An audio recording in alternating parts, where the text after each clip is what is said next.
Shalom. Puji nama Tuhan.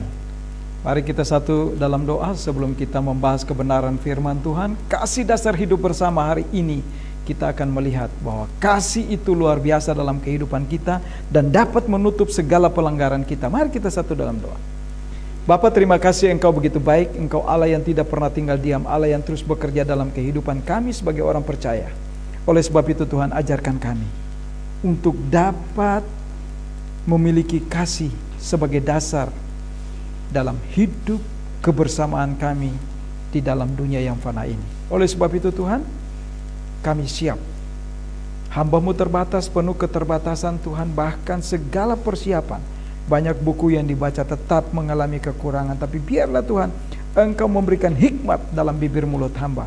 Dan biarlah hamba dapat berkata-kata sesuai dengan kehendak-Mu, supaya jemaat-Mu pulang keluarga bersama dapat bertumbuh dan dapat mengerti kebenaran firman-Mu di dalam menjalankan hidup-hidup di tengah-tengah dunia yang semakin hari semakin gelap ini. Mari Tuhan Engkau berkati, Engkau campur tangan Tuhan, dan biarlah kami pertaruhkan waktu yang singkat ini boleh jadi hanya di dalam nama Bapa, di dalam nama Tuhan Yesus Kristus, Tuhan dan Juru Selamat pribadi kami hidup, dan pertolongan Allah Roh Kudus ada pada kita. Haleluya. Amin. Silakan duduk Bapak Ibu yang dikasih dalam Tuhan kita Yesus Kristus. Bapak Ibu, hari ini temanya luar biasa. Kita dalam bulan ini dan minggu terakhir dalam tema yang terakhir juga, kasih untuk seluruh ciptaan. Kenapa kasih untuk seluruh ciptaan? Inilah sesuatu yang luar biasa, yang sebenarnya Dia sudah menunjukkan kasihnya itu. Siapa? Allah menunjukkan kasihnya itu sendiri.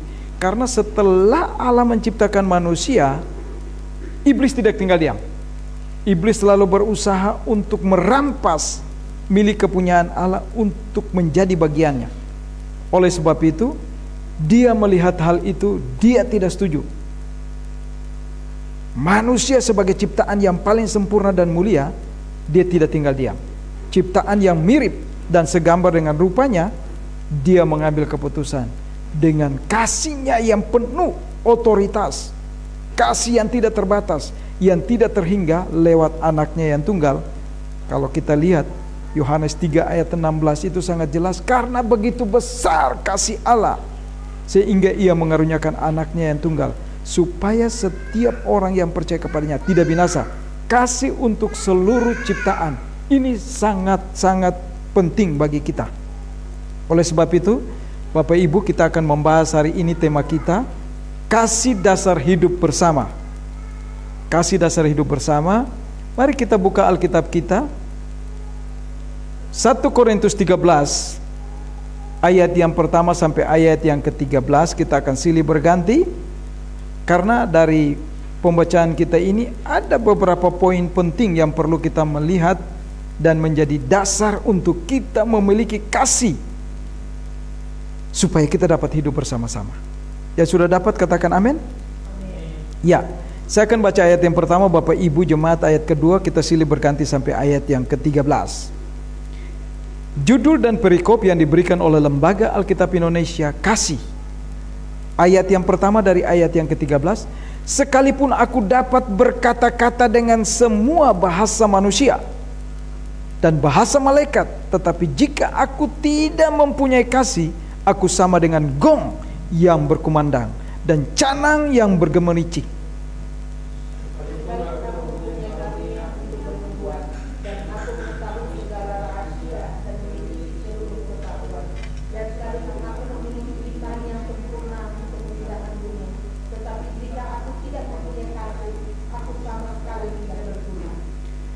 Ayat yang ketiga, dan sekalipun aku membagi-bagikan segala sesuatu yang ada padaku, bahkan menyerahkan tubuhku untuk dibakar, tetapi jika aku tidak mempunyai kasih, sedikit pun tidak ada faedahnya bagiku.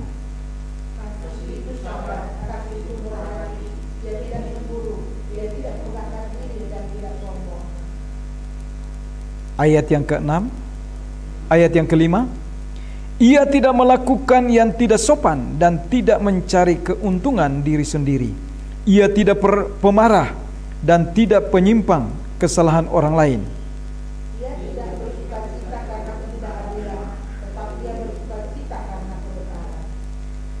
Ia menutupi segala sesuatu, percaya segala sesuatu, mengharapkan segala sesuatu, sabar menanggung segala sesuatu.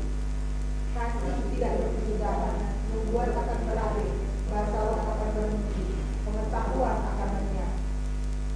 Sebab pengetahuan kita tidak lengkap dan nubuat kita tidak sempurna.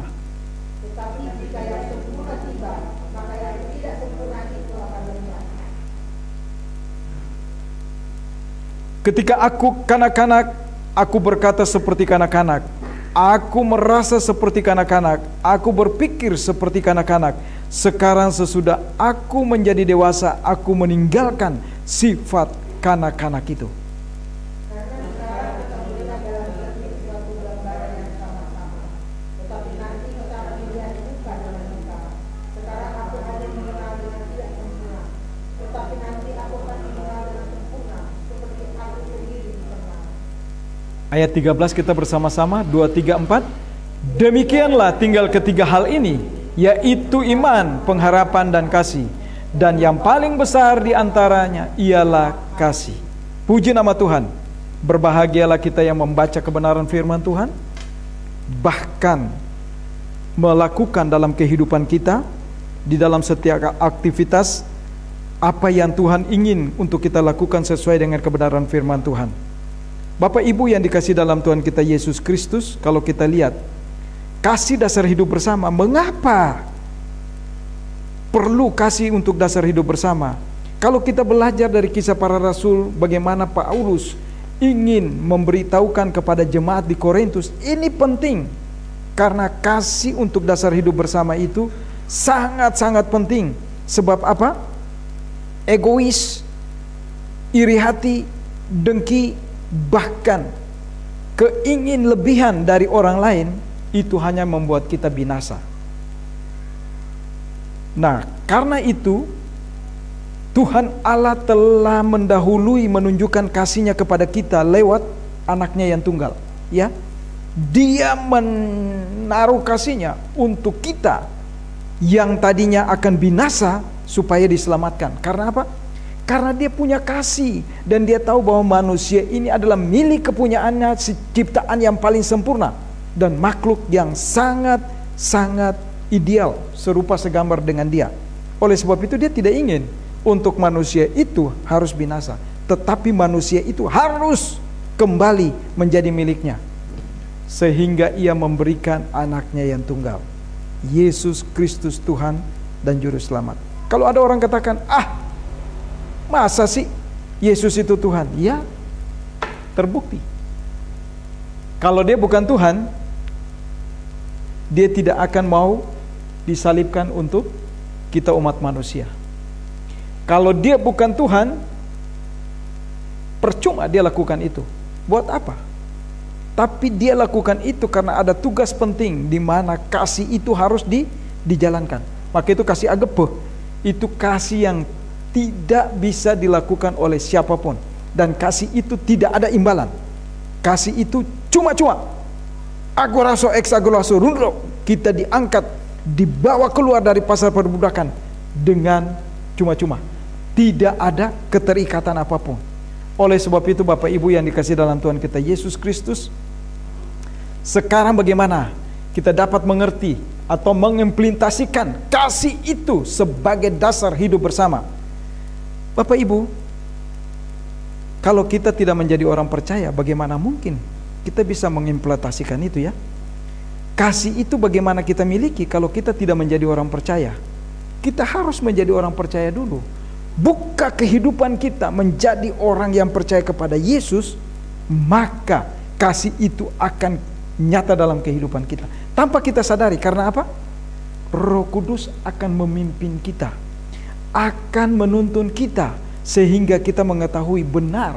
Ya, kalau orang yang tidak bersama-sama dengan Kristus, bagaimana mungkin dia bisa mengerti tentang kasih itu? Contohnya, Bapak Ibu, saya tahu presiden kita ya Pak Jokowi. Tapi apakah saya mengenal dia secara pribadi? Belum tentu. Begitu juga kita sebagai milik kepunyaan Allah. Kalau kita katakan kita anak-anak Allah, kita berarti sudah menyatu, sudah menjadi bagian, dan kita akan mengerti apa kehendak Bapa kita untuk kita lakukan di dalam dunia yang semakin hari semakin gelap ini. Ya kalau anak presiden dia pasti tahu ayahnya begini, ibunya begini, apa kesukaannya, bagaimana kehidupannya. Kalau kita kan cuma tahu, sekedar tahu. Karena apa? Dia pemimpin negara kita. Tapi untuk mengenal lebih intim, kita harus masuk ke dalam. Kita mesti harus tinggal. Kita mesti harus menyatu. Nah, oleh sebab itu di sini indah sekali.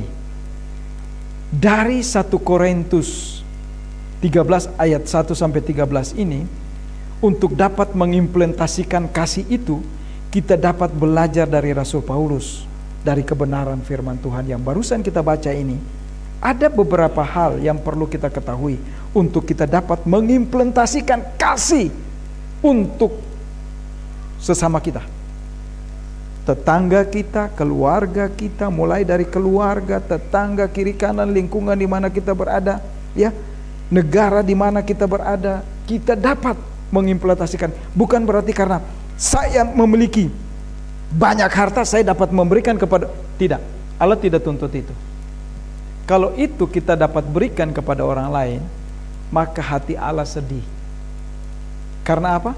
Kasih waktu kita lakukan itu tidak ada dasarnya dan tidak ada hubungan dengan Allah, itu hanya kita ingin mencari muka, mencari nama, ingin supaya kita diangkat bahwa oh iya, Pak Yaneman itu orang yang punya, Pak Yaneman itu memiliki segala-galanya. Jadi wajar dong kalau dia membagi itu bagi kita. Dia boleh dong kita itu sementara. Tetapi kalau kasih yang langgeng yang dari kita, itu yang Tuhan inginkan. Oleh sebab itu, yang pertama saya ajak kita untuk melihat, ya. Yang pertama kita dapat mengimplementasikan kasih itu, yang pertama dari 1 Korintus 13 ayat 1 sampai 3. Ayat 1 sampai 3 dikatakan, sekalipun aku dapat berkata-kata dengan semua bahasa manusia, bahasa Inggris, Jerman, Prancis, apalagi bahasa Ambon, bahasa tanah dari kota Ambon, bahasa apalagi ya, macam-macam bahasa malaikat.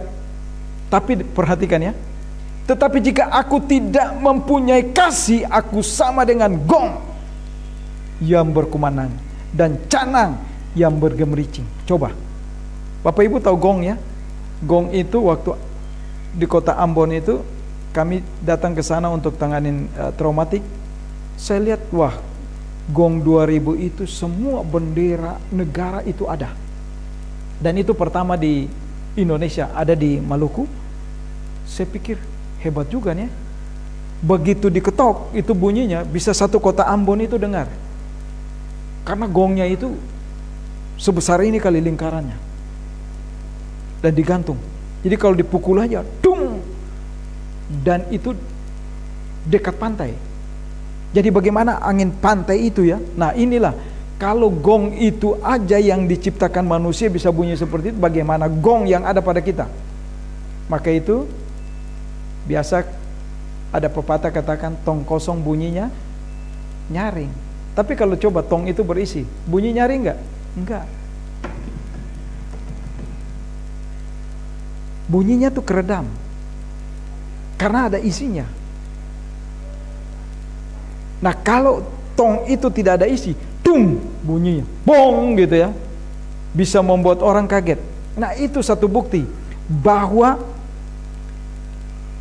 ayat yang pertama itu mengatakan sedemikian. Nah sekarang ayat yang kedua dikatakan, sekalipun aku mempunyai karunia untuk bernubuat dan aku mengetahui segala rahasia dan memiliki seluruh pengetahuan, dan sekalipun aku memiliki iman yang sempurna untuk memindahkan gunung, tetapi jika aku tidak mempunyai kasih, aku sama sekali tidak berguna. Perhatikan Bapak Ibu, kenapa ini Paulus katakan dan mengingatkan bagi jemaat di Korintus.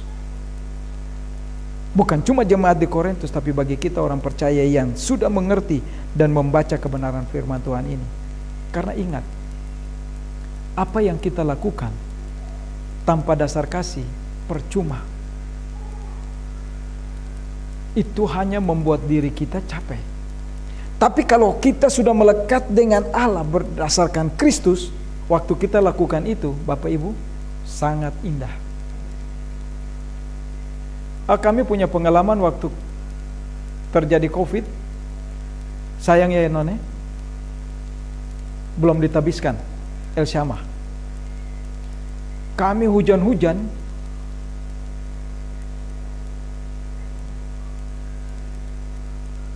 Boros, Payan, datang dong, ambil lauk.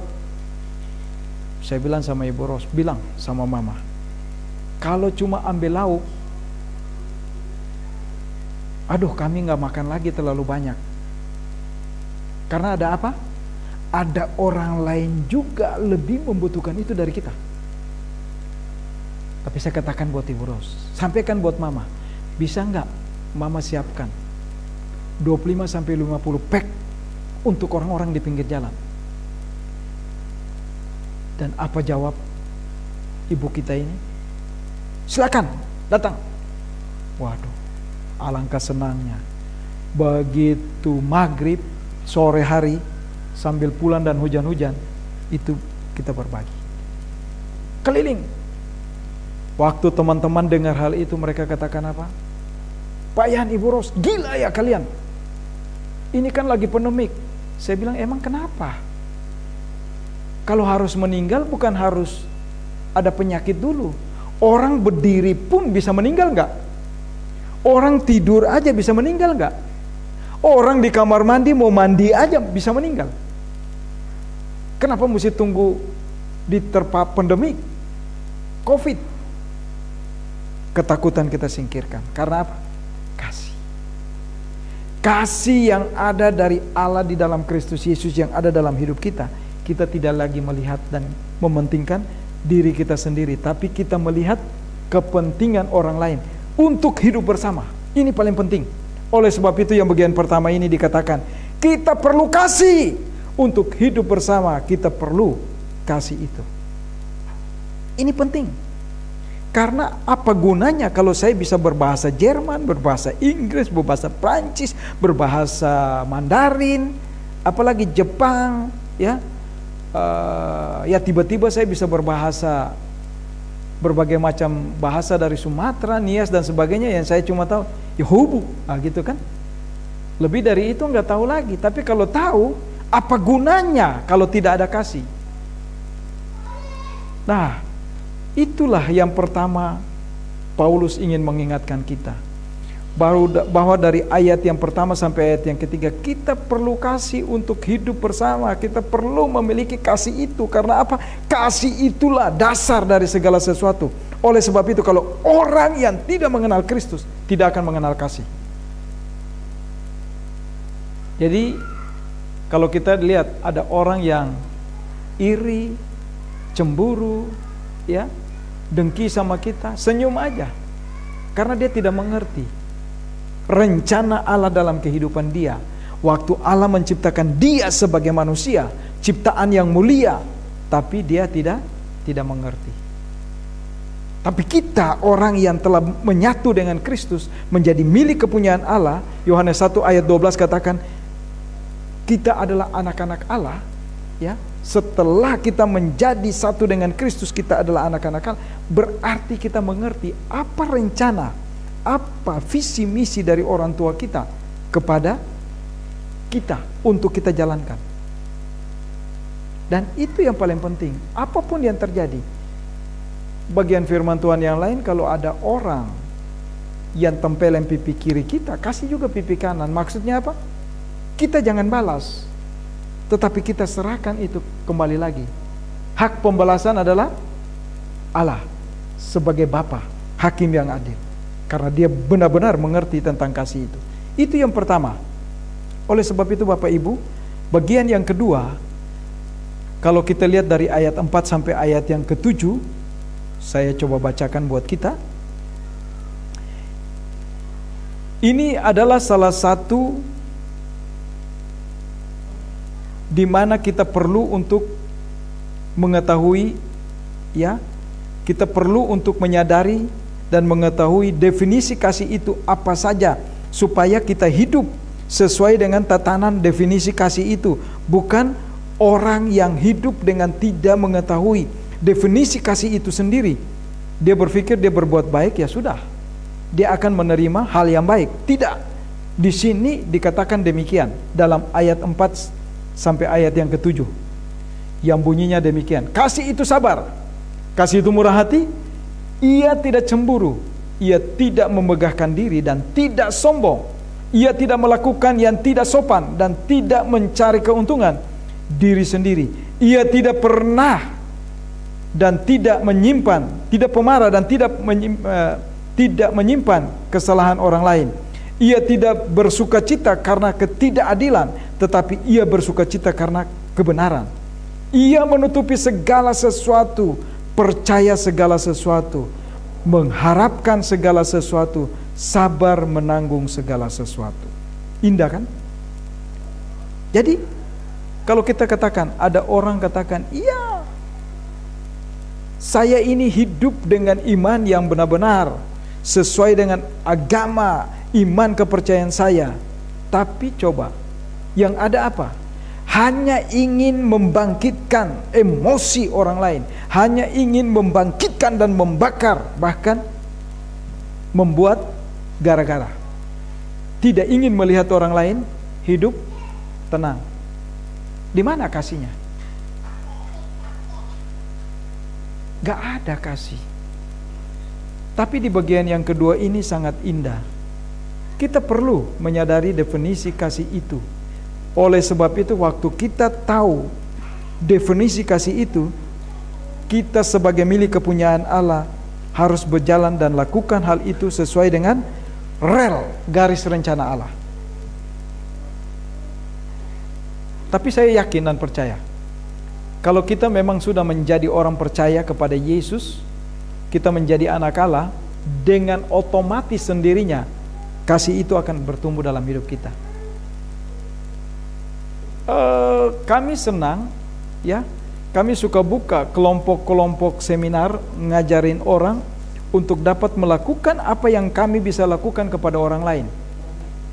Mendoakan orang, melayani orang, melepaskan orang dari ikatan kuasa kegelapan.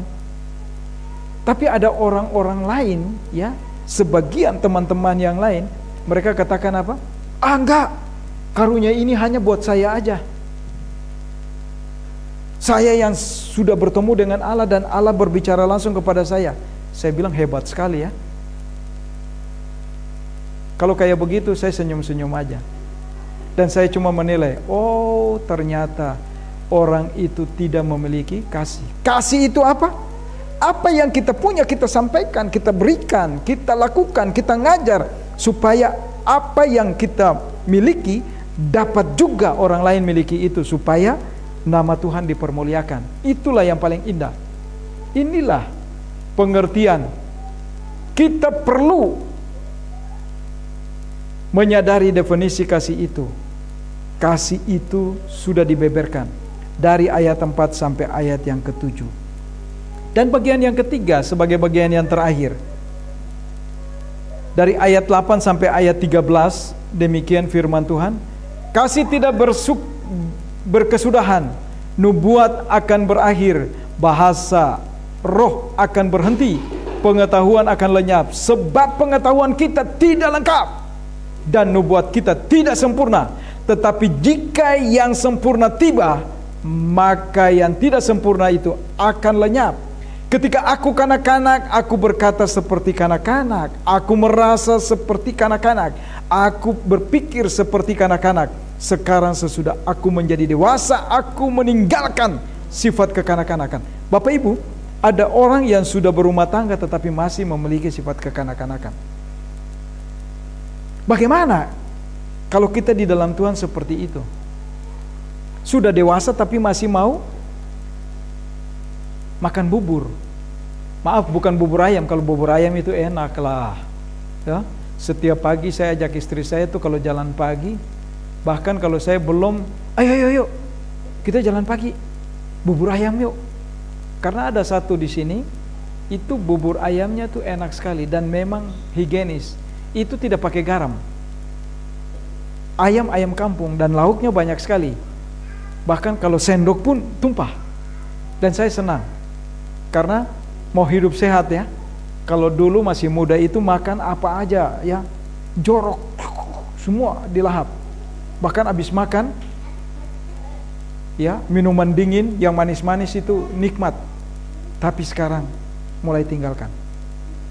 Kenapa saya katakan bubur di sini bubur bayi? Kalau kita sudah dewasa, apakah kita masih juga mau makan bubur bayi? Itu berarti kita masih berjiwa kanak-kanak. Ada orang yang begini. Coba kita perhatikan. Barangkali kakak kita, abang kita, ya, saudara-saudara kita, atau suami atau istri, itu kadang-kadang tidak dewasa. Tidak dewasa gimana? Jadi mau selalu didorong. Ini sifat kanak-kanak yang harus ditinggalkan. Bagaimana kita mau bertumbuh kalau kita masih kanak-kanak? Memang dulu kita semua kanak-kanak. Kita berbicara juga kanak-kanak. Maka itu kadang-kadang orang tua ya, kalau punya baby, saya nggak tahu nih. Kalau Mama Frida bicara sama siapa namanya? Viani. Kalau mau makan bagaimana? Ayo, mamam, gitu ya. Mamam. Gak boleh. Itu kanak-kanak. Bisa? Tapi gak apa-apa lah, dia masih kanak-kanak. Tapi saya mau katakan, kalau orang luar gak begitu. Ayo makan. Bahkan makan sendiri. Mau belepotan, mau apa sekalipun. Tapi istri saya suka senang nonton TikTok anak-anak makan. Dilihat-lihat anak kecil makannya lahap ya. Sampai mau diambil pun gitu ya. Kenapa? Itu memang perlu dididik untuk dewasa dan mengerti. Nah, kita pun seperti itu. Menjadi orang percaya bukan lagi harus dininabobokan.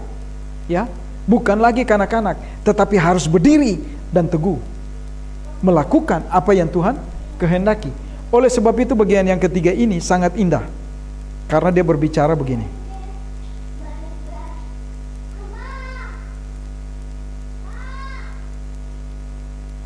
Dia berbicara begini ya.